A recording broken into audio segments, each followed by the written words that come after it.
మిగిలినటన్నీ track చేసాం.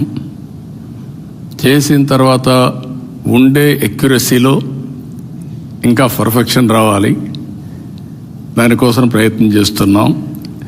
ఉండే ఎక్యురసీతో ఎక్కడికక్కడ రియల్ టైం మనం డెవలప్ చేసిన అవేర్.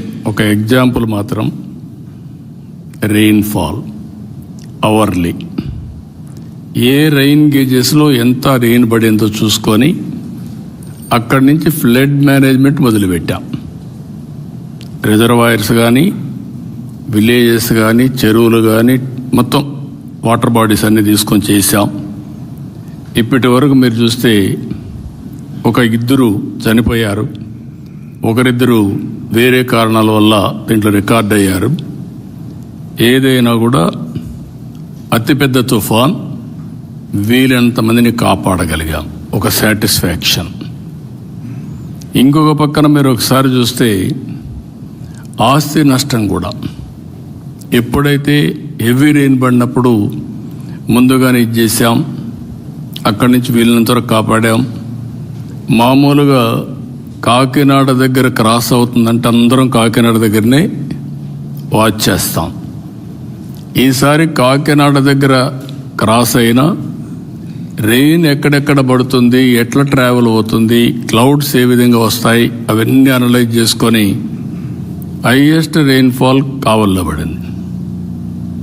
కావల్లో ఫ్లడ్ మేనేజ్మెంట్ స్టార్ట్ చేశాం. దెన్ ఒంగోలుకు వచ్చింది, పరుచూరు ఈ ఏరియా చూసుకుంటూ వరుసగా మచిలీపట్నం నుంచి అంతర్వేది నుంచి మొత్తం కోస్టల్ క్రాస్ అయ్యే పరిస్థితి వచ్చింది. అక్కడ విండ్ వెలాసిటీ తగ్గింది, కానీ క్లౌడ్ అంతా కూడా రీకూప్ అయింది. దీనివల్ల హెవీ క్లౌడ్స్ ఫార్మ్ చేసుకుంటూ ఇక్కడ క్రాస్ అయింది. ఇక్కడ పెద్దగా అంటే క్రాస్ అయింది, రెయిన్ తక్కువ ఉంది, విండ్ ఉంది. కానీ నిన్న తెలంగాణకి వెళ్ళి వరంగల్లో 42 సెంటీమీటర్స్ రెయిన్ఫాల్ పడింది. అది మళ్ళీ ఛత్తీస్గఢ్ ఆ ఏరియాకి పోయి అక్కడ కూడా హెవీ రెయిన్స్ పడే పరిస్థితి, ఒరిస్సా అంతా పడే పరిస్థితికి వచ్చాయి. దీనివల్ల మనకు చాలా వరకు ప్రివెంట్ చేయగలిగాం. రెండో పక్కన మీరు చూస్తే ఇక్కడుండే దీంట్లో డ్రోన్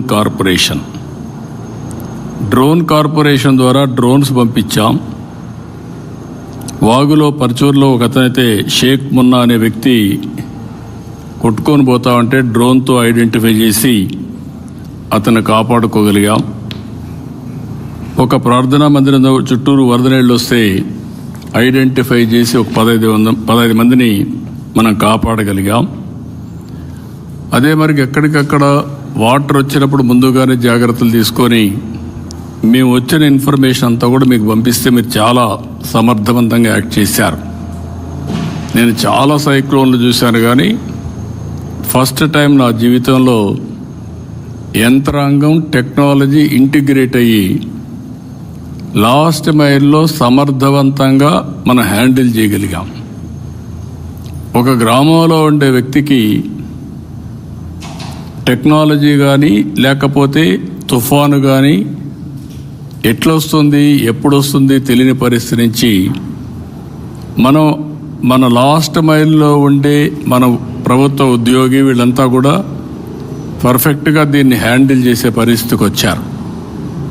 దీనివల్ల ఒక మాటలో చెప్పాలంటే పెను ప్రమాదం తప్పింది. ఇది ఒక ప్రూఫ్ ఆఫ్ కాన్సెప్ట్ మాత్రం. ఇంకొక పక్క మీరు ఒకసారి చూస్తే దీనికోసం 602 డ్రోన్స్ పెట్టుకున్నాం. ప్రిపేర్డ్నెస్ పర్ఫెక్ట్గా చేశాం. ఎక్కడైనా సరే స్టాండర్డ్స్ ఎస్ఓపి పెట్టుకొని వీలైనంత వరకు ఎంతవరకు ఇవన్నీ కాపాడగలుగుతామో డ్రోన్ ద్వారా కానీ, సెటిలైట్ మ్యాప్లు కానీ, లేకుంటే వేరియస్ యాంగిల్స్లో తీసుకొని మనం ముందుకు పోయి కడాన మీరు చూస్తే సీసీటీవీ కెమెరాలో టౌన్స్లో ఫ్లడ్ మేనేజ్మెంట్ ఏ విధంగా చేయొచ్చునో అనలైజ్ చేసి అలర్ట్స్ పంపించే పరిస్థితికి వచ్చాం. ప్రతి ఒక్క టౌన్లో సీసీటీవీ కెమెరాలు ఉన్నాయి, అవన్నీ అనలైజ్ చేసుకుంటున్నాం.